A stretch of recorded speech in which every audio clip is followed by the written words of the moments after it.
Hi guys, my name is Happy Triunituasari. You can call me Happy. Today I will read an article with the title Why Jesus Should Be Recognized as a Victim of Sexual Violence. The season of Lent is an invitation to the courteous and to anyone else who wishes to do so to reflect on the disturbing story of the torture and crucifixion of Jesus of Nazareth as described in the New Testament. It is one of the most widely known and often retold stories in human history. Yet despite Yet, despite being read and remembered so often, there is a part of the story which typically receives little attention and minimal discussion: the stripping of Jesus. The Me Too movement has highlighted the prevalence of sexual assault, sexual harassment, and other sexual abuses expressed by women and girls in many different forms. It has also expressed the common tendency to deny, dismiss, or minimize the significance and impact to the expressions. The stripping of Jesus. With this in mind, during this present Lenten period, it seems especially appropriate to recall the stripping of Jesus and to name it for what it was and intended to be a powerful display of humiliation and gender-based violence, which should be acknowledged as an act of sexual violence and abuse. The idea that Jesus himself expressed, expressed sexual abuse might seem strong or shocking at first, but crucifixion was a supreme punishment, and the stripping and exposure of victims was not an accidental or incidental element. It was a deliberate action that the Romans asked to humiliate and degrade those they wished to punish. It meant that the crucifixion was more than just physical, it was also a devastating emotional and psychological punishment. The confession in Christian art of covering Christ's nakedness on the cross with a loincloth is purpose and understandable response to the intended indignity of Roman crucifixion, but this should not prevent us from recognizing that the historical reality would have been very different. This is not just a matter of correcting the historical record. If Jesus is named as a victim of sexual abuse, it could make a huge difference to how the churches en- engage with movements like Me Too and and how they how they promote change in wider society. This could contribute significantly to positive change in many countries, and especially in societies where the majority of people identify as Christian. Some skeptics make respond that stripping a prisoner may be a form of violence or abuse, but it is misleading it to call this sexual violence or sexual abuse. Yet, if the purpose was to humiliate the captive and expose him to mockery by others, and if the stripping is done against his will and as a way to shame him in public, then recognizing it as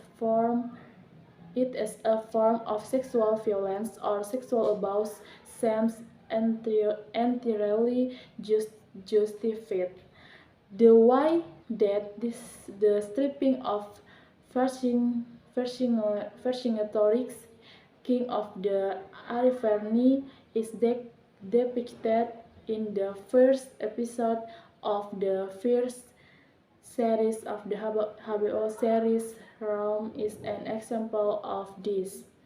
The scan highlights the vulnerability of the naked prisoner who is stripped and exposed in front of the assembled ranks of hostile Roman soldiers.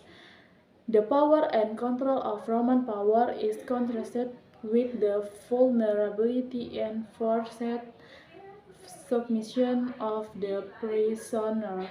The scan also hints at the possibility of even greater sexualized violence which might be in store. Combating stigma. Jesus' gender is central to readers' seeming unwillingness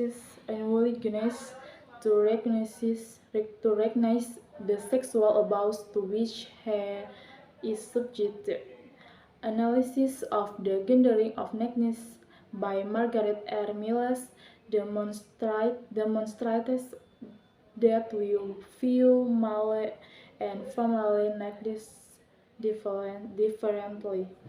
In biblical art in the Christian West, Miles argues that the naked male body represents glorious athletics, representing spiritual as well as physical suffering. Sexual abuse does form part of the narrative of masculinity inherent in representation of Jesus. Naked women, however, are immediately identified as sexual objects, seeing a woman being forcibly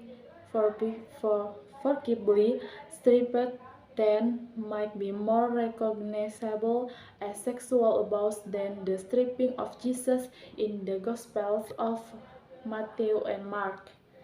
If Christ was a family figure, we would hesitate to recognize her ordeal as sexual abuse.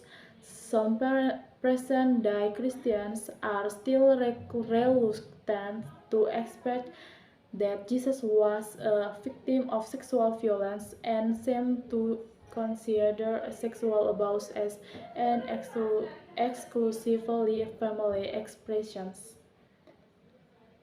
We may not want to dwell on the disturbing indignity of crucifixion for the whole year, but it is not right to forget about it completely either. The sexual abuse of Jesus is a missing part of Passion and Esther story retellings.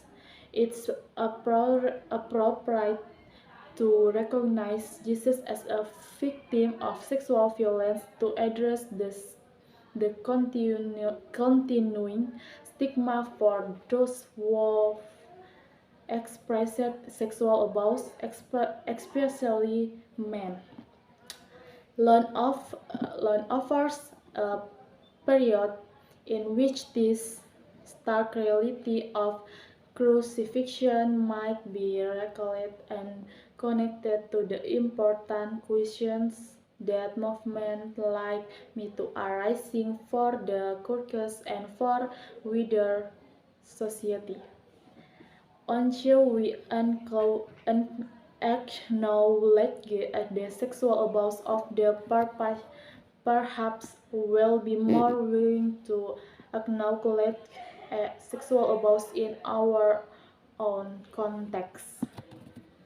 We come to the conclusion that is in the pre-literate period it was an invitation for churches and also anyone to do and reflect on the story of the torture and